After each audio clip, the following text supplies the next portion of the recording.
I want to take a break from the politics and the just nightmare that is whatever the hell we're doing with these politicians and the nonsense with these ICE shootings. And we'll get into that another day. We'll talk about it. But it seems like the ICE shootings and the ICE protests have started back up. And all in all, it's kind of getting to a point where I'm like, this is all a little too much. It's too much to care about. I don't give a shit. It's hard to give a shit. Feels like every time the news comes on, you're being told to pick a side. It seems like every time someone brings up a political issue, you're being told you're wrong, you're a Nazi, you're a fascist, you're racist, you're this, you're that, you're everything else. And it ain't good for you. So every once in a while, I like to talk about mindset. Talk about how do you deal with it. Now, I do not have the experience in life to tell you how you should look at things. I'm a bit of a moron. Okay, I'm a high school dropout. I don't know. I'd say I'm average intelligence kind of guy. A little technologically retarded. Let me turn on my light so it looks a little better in here. There we go. That's better. No, not really. Actually, I think it was better without it. Turn that off. I'm not a genius, is what I'm getting at, though. I'm not some super engineer kind of guy. I build things, yeah. I'm not an engineer by means. I can build some shit, but I'm not the best person at building out there. Um, I accept who I am and what I am, and I know when I need to look to someone who is smarter and wiser than I am. And one of my go-tos when I realize my mental health is taking a dump is right here. Dry Creek Wrangler School on YouTube. He's got a couple other channels. His wife has a channel that I'm not sure what exactly she talks about.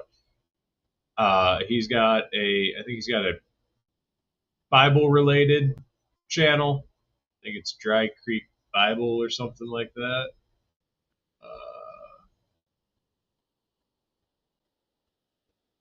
Yeah, I don't know how to find him. I'll be honest with you. But regardless, this is one of the go-tos when things just aren't going my way. I'm like, man, wonder what Dwayne has. What pearl of wisdom Dwayne might pull out. And I'll start listening, and I'll listen to a handful of videos, even if they're ones I've already listened to. I'll re-listen just to kind of get a little perspective. And this happened yesterday, actually. That's why there wasn't a video yesterday. Yesterday was kind of a busy day for me, so I ended up not making a video. But so I started off the morning. I had to go finish my bankruptcy, and as a lot of you know, my car's broke down. I'm not working. My wife's the only one that's working. So my wife's at work. So I'm like, okay, it's a nice day. I'll ride my dirt bike. So my dirt bike's street legal. So I'm like, okay, I'll ride my dirt bike. So I ride my dirt bike to my bankruptcy attorney. We do the bankruptcy hearing, and I decide I'm going to go visit mom. Mom's at work. I don't have a ton of money, but mom works close to a Sheets, and mom likes pretzels from Sheets. So let's go visit mom, and let's go have some pretzels for lunch. Me and mom will have pretzels for lunch. I'll tell her about the bankruptcy stuff and what went on, because it's been stressing me out, and I've not been thrilled about it. So I'm on my way to go see mom, leaving the attorney, and I go to shift into third gear, and my clutch lever breaks. I'm like, great. I'm bankrupt. I got no money to my name. My only mode of transportation just broke. Now what? Well, I drive past my wife's work on the way to go see my mom. So I stop at my wife's work. And I stop at my wife's work and I go in, I talk to my wife. I say, hey, here's what's going on. I'm going to have to take the car for a little bit. And then maybe after that we can get lunch. Because sometimes my wife gets paid early Tuesday, sometimes it's late Tuesday, sometimes it's early Wednesday. I'm like, so, I might have a couple bucks left over after I buy this part. If not, maybe you'll get paid. We'll get lunch. So I go, I find the part, I go get the part. Got just enough money to get some lunch. So we go and we get some lunch. And everything's starting to feel better. But when that clutch cable broke, I was listening to something political. I was listening to Tim Pool, one of his many shows. I don't know which one it was. Listening to Tim Pool talk about ICE shootings or whatever. And then, oddly, because this never really happens, oddly, I'm listening to Tim Pool and that video ends, and on comes Dry Creek Wrangler. And I'm like, man, that's odd. That never happens. And I'll admit, when that clutch cable broke, I got frustrated. I was like, man, what the fuck else, Like, what else could happen? What else? I'm broke. My shit's broken. They had no money. I'm bankrupt. What else could happen? I start listening as I'm taking the clutch cable off the bike, and as I'm doing what I got to do, I'm listening. And Dwayne's talking about just be you. Can't change a lot. Can't affect a lot. Most people, anyways. There are people that can change and affect a lot, but it probably ain't you. You're probably just a normal person going through something. Just be you. And he's talking about how his hair gets long and he just lets it go. Don't matter. His beard gets long and he lets it go. It don't matter. Till it's time to cut it. When's the time to cut it? I don't know. Whenever it needs cut. Whenever I'm ready to cut it. Says the hair gets long. Wife don't care. He don't care. Why stress about it? And I'm sitting there thinking, while I'm working on my bike, I'm listening to this. Things you can't control. Hair's going to grow. Can't change that. Why stress about it? And it gets long, cut it. Well, how long's too long? Who cares? How long are you willing to deal with? Can't change it. Live with it. Beard gets long. Well, how long's too long? Well, for me, it's when this turns into a rat's nest and gets all knotted and twisted, and we're almost getting there. It's this down here gets knotted and messy, and it doesn't feel. I can't. If I run my fingers through it, it's all tangled, and I like it shorter. I like my beard shorter and my hair a little bit longer. So why stress about it? I know what I like. I know what my wife likes. Why stress about it? And I started thinking, and I'm like, man, every time I have taken this guy's advice, every single time I have applied his advice, it has made my life significantly better. And he's talking about how when he started YouTube, everyone said, you got to have these flashy cuts and loud music, and you got to have fancy lighting and all this. And he said, no, it ain't my way. I'm not going to stress about that. It ain't what I want to do. It ain't who I am. It wasn't him to have a huge studio. It wasn't him. And I'm like, I kind of did that for a minute. I tried to have the professional studio look, and I got the good lighting, but I'm not spending 10 grand on a camera. I'm not spending $10,000 on a microphone. My stuff works. Why stress about it? And I slowly started to come to the conclusion, none of this is worth stressing about. I had enough money to buy the part for my bike. Cool. Another situation that stressed me out. I went riding dirt bikes with my brother My brother just recently got a dirt bike, and we were like, hell yeah, let's go ride. Now, we didn't know that where my brother lives has zero tolerance for ATVs on the roads. Where I live, where my dad lives, it's all good, whatever. Just don't be an idiot and they won't bother you. If you're riding down the side of the road trying to keep up with traffic, they're going to be real lenient. If it's a 45-mile-an-hour road and you're doing 55, but you're keeping up with traffic, they're not going to bother you. If you're following the car in front of you and the car in front of you is speeding, they're not going to pull you over for speeding. They know four-wheelers a lot of the times don't have speedometers. They're going to leave you alone. You're keeping up with traffic. Stay off the main roads. If you got to scoot down for a minute, get on a side road. You're fine. Like 90% of the time, unless you're doing something stupid. If they see you drinking a beer, if you're doing wheelies, then they're going to bother you. Where I live, I talked to the cops. I asked them, I said, this was back when I had my side-by-side. I said, hey, I just bought this side-by-side. Do I need to get a plate before I can ride it to the woods? And they were like, no, just go straight there and go straight home. Don't be screwing around. Don't be going to the grocery store with it. Ride to the woods, ride home, and we're not going to bother you. And I said, well, what about once I get a plate? They said, well, technically every street in this, where I live, is considered a secondary. Even the state routes are considered secondaries for some reason. I think it has to do with speed limits. So they said you can drive any road in this town. We prefer you stick to the side roads just because it's safer. And I told him, the only thing I don't have is turn signals, but I can do hand and arm for turn signals. I have headlights, taillights, high beam, low beam for my headlights. I have windshield, doors. I'm for all intents and purposes, Jeep Wrangler. And they're like, yeah, you're good to drive down the road. We just prefer you keep to the secondaries. That being said, we're not going to bother you unless you're causing a problem. If you're backing up traffic, we're gonna stop you and tell you to get off the main road. So, where I lived had no problem. Where my dad lives has no problem. Where my other brother lives has no problem. All these surrounding areas have no problem. And I'm like, I distinctly remember riding bikes around here when I was a kid, and my other brother lived out this way.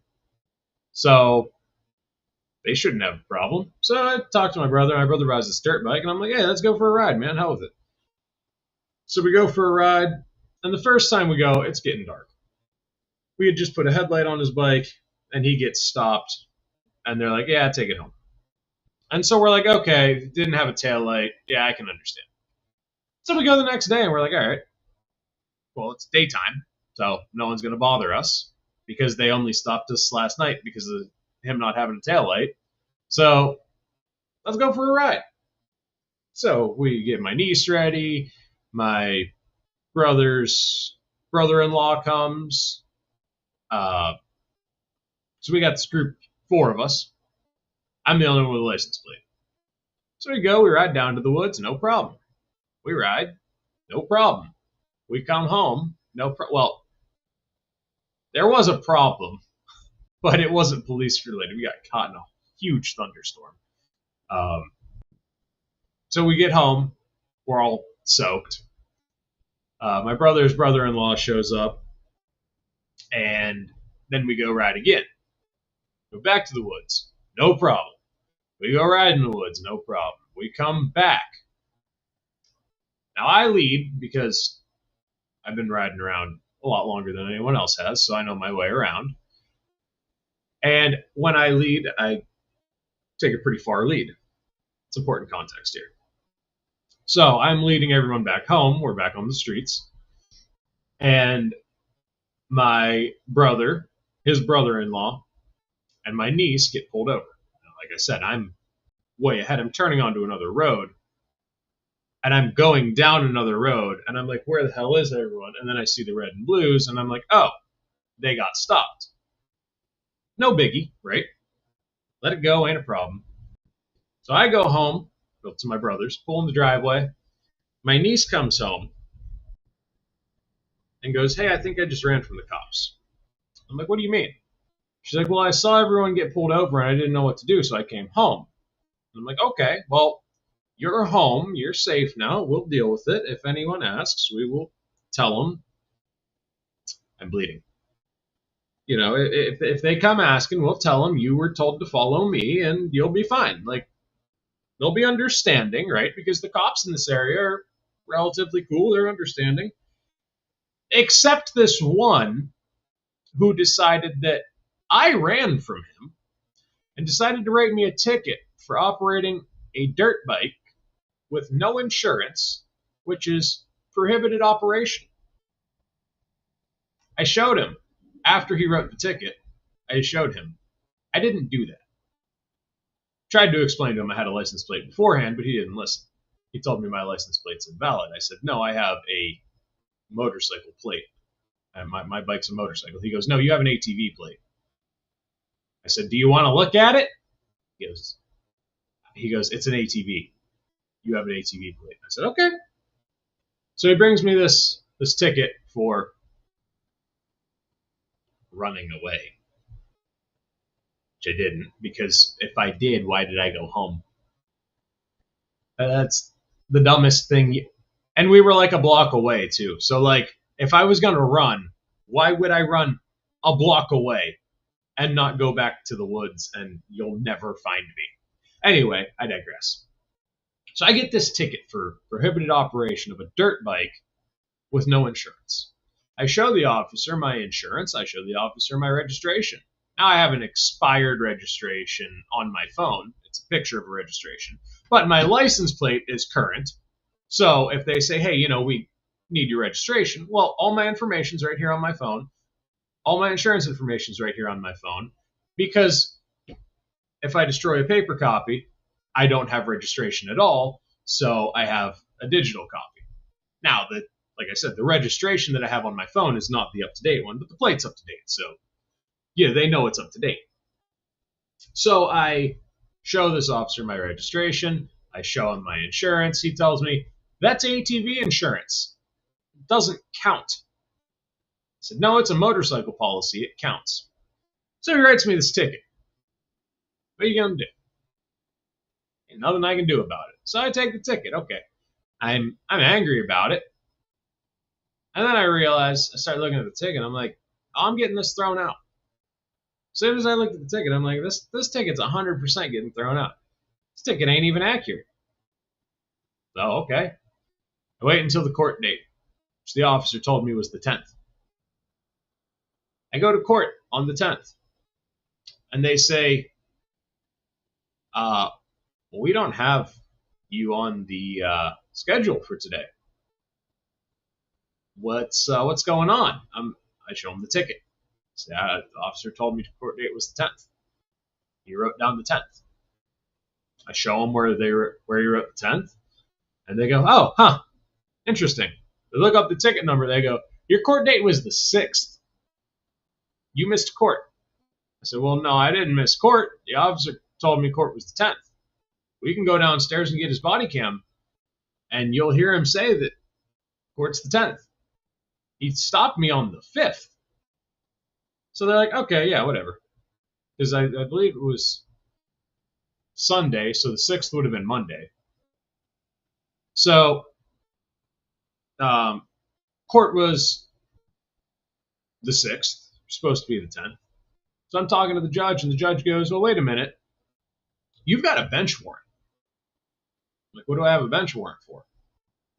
Like, I've never been in any trouble in this city. What do I have a bench warrant for? I've done nothing. He goes, you missed your court date. We issued a bench warrant. I'm like, no, sir, I didn't miss my court date. I was told it was the 10th. And he goes, well, it says in your file here that it was the 6th. And now I had brought the ticket. So I give the ticket to the police officer there. I think is that the bailiff? I don't know. I'm not a fucking attorney. I don't know the terms. So I give the ticket to the officer there, the police officer, and I show him. I say, here's where the date it was issued. He wrote was the 5th, which is accurate. And then he said my court date's the 10th. why are you saying, like, why is he saying it was the 6th? And so the officer's like, oh, yeah, this happens a lot. Like, we got new tickets, and the officers are filling them out wrong. And this has happened a few times. You're good. And so the officer shows the judge, and the officer's like, yeah, just drop it. Like, just don't worry about the warrant. You know, he didn't do this on purpose. This has happened before. It's all good. So the judge is like, cool, we'll drop the bench warrant, whatever. Which was cool of him, because he could have very easily been like, well, you missed your court date, jail, bye, over. So the judge is cool. I talked to the guy who informs the judge. I forget what he's called. He goes, yeah, we're gonna drop the ticket, but you got to pay court costs. I'm like, well, can you drop the court costs too? Because I'm not working, and this ticket was completely bogus. He's like, no, but I can have the judge give you an extension so you can pay in 30 days. I'm like, oh, gee, thanks. So you're still fucking me. This is clearly a corrupt system at this point, right? Because, yeah, I didn't get the ticket, but the city still gets their money, right? Because if I'd have been like, listen, just write me a ticket so I don't have to go to court, he'd have written me whatever, equipment violation or whatever. And so I'm like, man, this is kind of corrupt. This cop wrote me a ticket, had no proof that I was even the one that ran, had no proof that I was involved with the traffic stop at all, immediately accused me of running, wrote me a ticket, and this ticket has now cost me $115 in court costs for something that I didn't do because I had to go prove myself innocent. Now, luckily, they didn't ask about my license status because I don't have a motorcycle endorsement, nor do I have a permit because I bought the bike to be a dirt bike. And like I said, where I live, the police don't care. So I'm like, okay, as long as I go wherever I go, as long as I ride from where I ride, because I can get all kinds of places. I'm like, all right, well, the only time I'm on the road is when I'm the only time I'm on the road is when I'm at home. Or if I'm going to my dad's house, the cops don't care if you ride dirt bikes on the road. If I'm going to my other brother's house, the cops don't care if you ride dirt bikes on the road. And my one brother lives out in the middle of nowhere, so it's real common to see people riding four-wheelers, dirt bikes, tractors, all kinds of stuff that doesn't have a license plate. So they just let everyone do it, unless you're being an idiot. But also there's 2 cops where he lives, so, you know. But anyway, my point here is, I realize this police department's corrupt. The police department where I live is corrupt. They impounded my wife's car for no reason. They eventually dropped the impound, but I still had to pay the tow that I explicitly asked them not to do. I explicitly said, don't tow this car. Don't tow it. I don't want the car towed. They said, I don't care. We're towing the car anyways. Cool. That cost me nearly $500. The storage fees and the tow bill cost me almost $500 because the police department in my hometown is corrupt. The bogus ticket that was written by a police officer who couldn't do his job properly, because had he calmed the fuck down for 30 seconds and talked to me, he'd have said, oh, no, this is all a misunderstanding.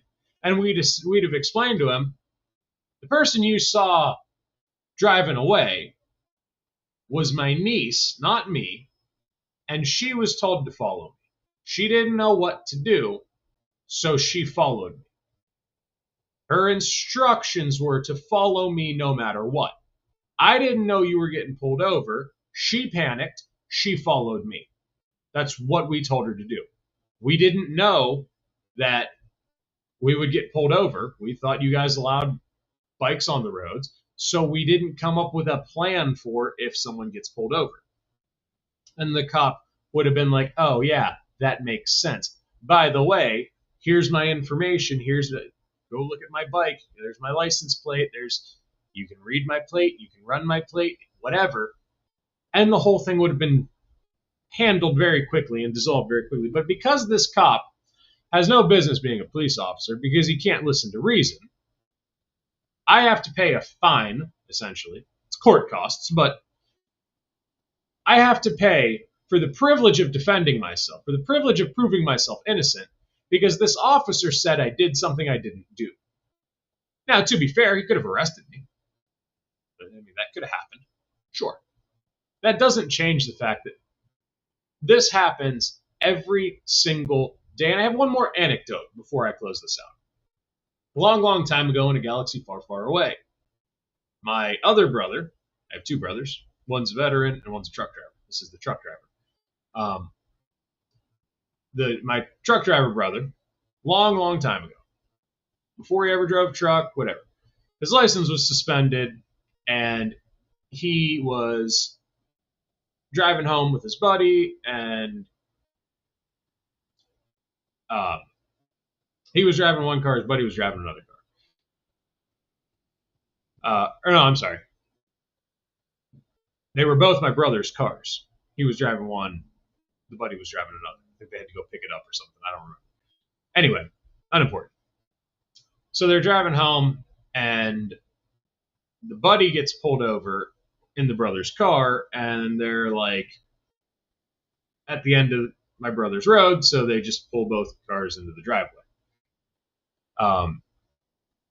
So my brother would park beside the garage, so kind of through the yard and beside the garage with this one car because he didn't drive it that often, so it got parked out of the way. Cop accuses my brother of running and hiding the car. Brother goes, "No, I'd park here." And from being at that house, you could see the tire tracks, which eventually it got graveled. He put gravel down. But you could see the tire tracks at this point. It was grass. After an altercation with this officer, my brother gets arrested for nothing. He gets told, his buddy gets told, you go get your friend out of that house or I'm going to kick down the door. Completely illegal. You have no proof that my brother did anything because the officer was pulling over the buddy. And like I said, the buddy just drove down the road and pulled in the driveway because he was like, well, pulling in the driveway is safer than being on the side of the road. Pull in the driveway. Cop will pull in the driveway, figure it out. That's all it was. Somehow my brother ends up getting arrested in front of his children. He gets taken down to the police department. They start booking him. He still doesn't know what he's being arrested for. And the chief or whoever is like, "Hey, I recognize you. What are you doing here?" And he talks to the chief or whoever, and they're like, "Oh, hold on. Let me go talk to someone." I guess they'd gone to school together or something. Maybe it wasn't the chief. Maybe it was another officer or whatever. Might have been the supervisor. I don't remember. This is a story I was told a long time ago. Regardless, this guy recognized my brother, and he's like, "What the fuck are you doing here? Like, you stay out of trouble. You like, doesn't look like you got into a fight. Like, I could see you being here for a fight, but what the fuck happened? Like, why are you here?" So he explains, this officer followed my buddy to my house and then arrested me for parking in the yard, I guess. So the cop's like, "Well, let me go talk to some people and figure this out." This cop got my brother released. Who knows what this officer would have charged my brother with, though? If this other officer wasn't like, "Yo, I know him. He's not a shitbag. He doesn't run from the cops. He doesn't hide this car. I know he parks his car next to the garage. I know this dude. He's always done that." If it weren't for that cop, who knows what my brother would have got charged with. But the whole premise here, we can't change these things. We can't change the fact that these cops are all corrupt. And no, this isn't the rag on cops video, right? This isn't the I hate all cops. That's not what this is. This is just, these are some experiences that I've realized you can't change this. So let it go. I personally alone can't change the fact that my local police department is corrupt. I can't change the fact that my brother's police departments are corrupt. Can't change it. So what can I do? I'm just going to do me. I'm just going to let it go. Now, if I get an opportunity to do something about it, I 100% will. If I hear a group of people talking about, oh, hey, this happened to me and this was unfair and it's kind of bullshit, then yeah, I might be like, you know what? We've got 10 people that say the same cop did the same thing. Maybe let's file a class action lawsuit against the city. Maybe let's do something about this. But I alone can't. So what am I going to do? Am I going to get all pissed off that I got a ticket and take it out on my wife and get belligerently drunk and get arrested for getting into a bar fight? No, that's stupid. That is stupid. What am I going to do? I'm going to take it easy. I'm going to keep doing my thing. And I'm going to wait. Because sometimes you wait it out and good things happen. Sometimes you sit back and you go, you know what? I'm going to talk to some people. And you talk to people around town and they go, oh, yeah, that guy's a dick. That guy gives people bullshit tickets all the time. And as it turns out, shortly after our little engagement with Officer Friendly, my niece comes out and goes, hey, what happened? And she's like, I know that cop, and he's not like friendly. Why didn't he take you to jail? And I'm like, what do you mean he's not friendly? And she's like, well, sometimes he's the resource officer, and we all stay away from him because he's a real asshole. Her actual words were, we avoid him because he's a total dick. When a 15-year-old feels the most appropriate way to describe a police officer is a total dick, I think that's a problem. So what did I do? I did what I could, and I let it go. Filed a complaint. I said, hey, this was bullshit. This shouldn't have happened. And then I added to it, after the encounter with this police officer, my niece informs me that the kids at school are afraid of this guy. This is a problem. And when I talked to the supervisor, whoever I was speaking to, I told him, like, man, I'm not upset that this dude wrote me a bogus ticket. It pisses me off a little bit, but I'm not going to complain about that. I'm going to complain about the fact that this fucking dude has my niece afraid of the resource officer. That's my problem. Why are our kids afraid of the police officers at the school that are supposed to protect them? That's bullshit. That's unacceptable. So you do what you can. Can't change it. Don't die on that hill. If there's something you can do that might work, do it. Let it go. And focus on you. Because so often we get caught up in the this happened and this sucks and it's this happened because this person did that and that person did this and I could sit here and I could scream until I'm blue in the face that I got fired because my dispatcher was an idiot and my dispatcher told me to drive that truck to the shop and get it fixed so that we could get back to work and this, that, and the other and blah, blah, blah. And I could go until I'm blue in the face. Or I could go, I can't change what happened, so I'm going to let it go. Am I upset about it? Yeah, of course. But I'm not going to let it consume. I'm not going to let it consume me. But you know what has happened since I got fired? I can sleep again. I wake up and I feel good. And I don't sleep 15 hours a day. I'm getting 8 hours of sleep. I go to bed about 2 in the morning. I wake up about 10. And I'm getting a good night's sleep. I'm sleeping through the night. My wife and I are having more conversations. We are enjoying each other's company more. I'm doing things with friends more. I'm spending more time out doing things I enjoy. Now, part of that is because I'm not working. So, yeah, I should go ride my dirt bike, or I should go out to the woods, or I should go shoot some guns. Yeah, okay. That's great. That's nice. I like that. But at the same time, it's not the only thing I'm doing. I'm also doing more videos on what I want to talk about. I'm doing videos that matter more to me than, oh, I heard about this, so I should talk about this. I'm thinking more about what I want to make. I'm thinking more about the end result of, do I want to make a video where I talk about just the news? Do I want to make a channel where the only thing I talk about is news? Or do I want to make a channel where I might talk about dirt bikes? I might talk about hiking. I might talk about physical fitness. I might talk about all kinds of things. I'm voicing my insecurities with people that I trust now instead of keeping it all bottled up. I don't care. I'm willing to talk about these things.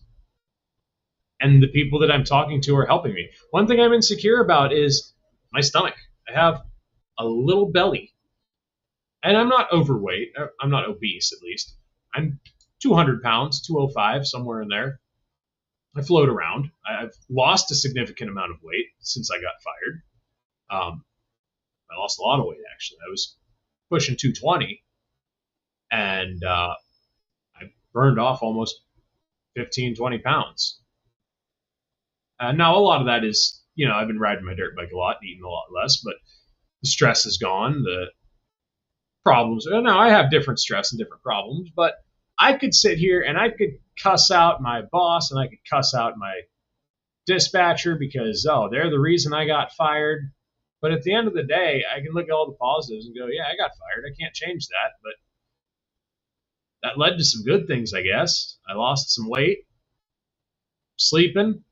I wasn't able to sleep when I was working this job. I was getting 3 hours of sleep if I was lucky. I was going to bed at midnight, waking up at 3 o'clock to get ready for work, barely getting to work late most of the time because I was so stressed out, so unhappy, I couldn't sleep. I was miserable. Nobody liked being around me because I was tired and grouchy all the time. There were days I went to work without sleeping at all. Lay in bed for fucking 10 hours and I couldn't sleep. So I'm at a point where, yeah, I lost that job. That job was doing me a lot worse than it was doing me good. That job led to me having to file bankruptcy. That job led to me being pushed back 2 years where I should have been moving forward 2 years. That job tore me down to nothing. And I could cuss the supervisor or the dispatcher and the manager. I could cuss them out and say, you guys ruined my life. But instead, I'm going to say, I learned something. I'm moving on. And part of me is actually appreciative because once you hit the bottom, stupid shit don't matter. A bankruptcy don't matter when you're sitting at the bottom of the barrel. When you're in the gutter and you're like, yeah, I'm broke. I got no money. We're barely putting food on the table.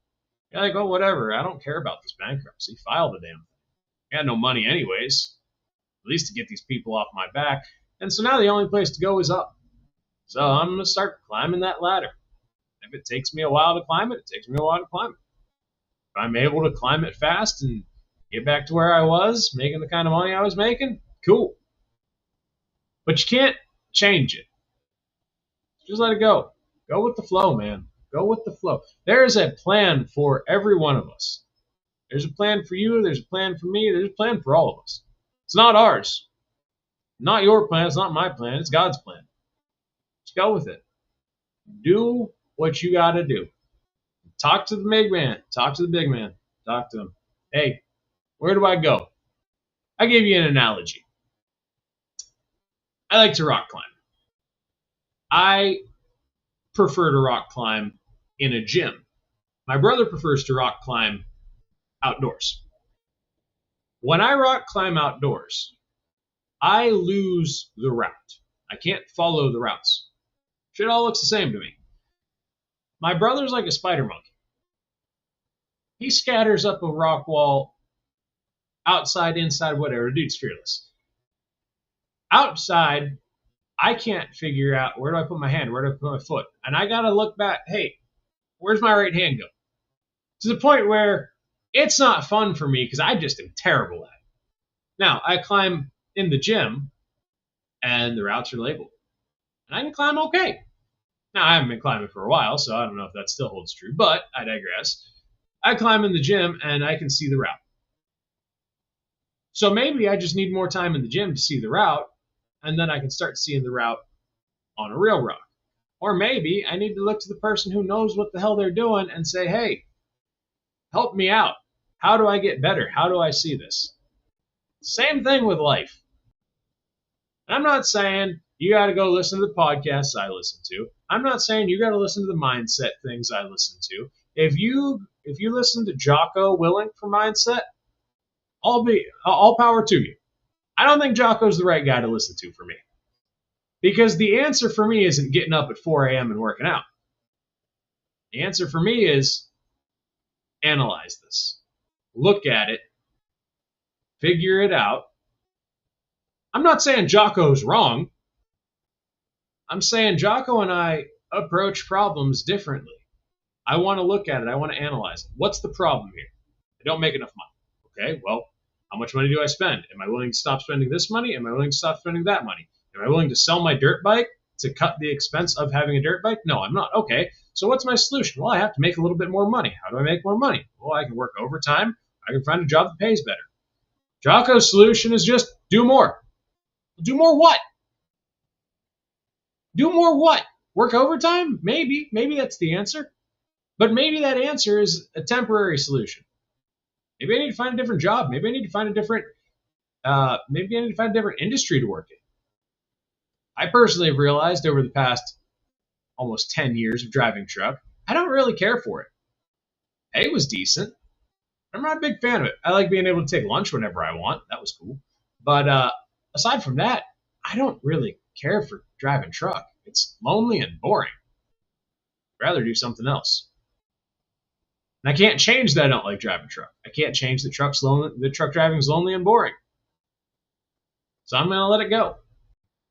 I'm not going to do that anymore. It sucks. It's miserable. It makes me unhappy. Let it go. I'm going to find something that I'm passionate about, that I want to do. I like dealing with people. That's something I've learned. Over almost 10 years, I've dealt with a lot of people. I was a delivery guy. I did a lot of delivery stuff, whether it's delivering to businesses, whether it's delivering like alcohol, I was the beer man for a year and change. Whatever it is, I did a lot of time delivering with people, delivered windows, and when I would talk to them people, I felt good. I liked that. I got to help someone. So I'm going to find something where I can do that. I want to find something maybe in sales, maybe a service advisor at a car dealership would be a good position for me. You know, like can't change what I like and I can't change what I don't like, so I'm going to go with it. Let it go and go with it. Go with the flow. If you like being friendly and talking to people, go be a service advisor at a car dealership. Go be a car salesman. If you like to talk to people, go be a car salesman. If your goal is to talk to people, get to know people, and you want to build relationships with people, go be a car salesman or a real estate agent or anyone who sells stuff. That's the guy. That's the guy you want to be. You don't got to be the construction worker because that's a manly thing to do. Yeah, it's a manly job. I respect construction workers, but construction work ain't for me. I'll tell you that. It's not because I'm not willing to do physical labor. It's because when I work, I want to be left the fuck alone. Give me a job, leave me alone. I'll get it done. I'm not going to go work on a job site where it's 105 degrees and get fucking heckled and fucked with because I'm going to get in trouble. I'm going to get in trouble. I'm going to lose my temper and I'm going to get in trouble. I know that's not a good fit for me. I've done stuff like that. Wasn't a good fit.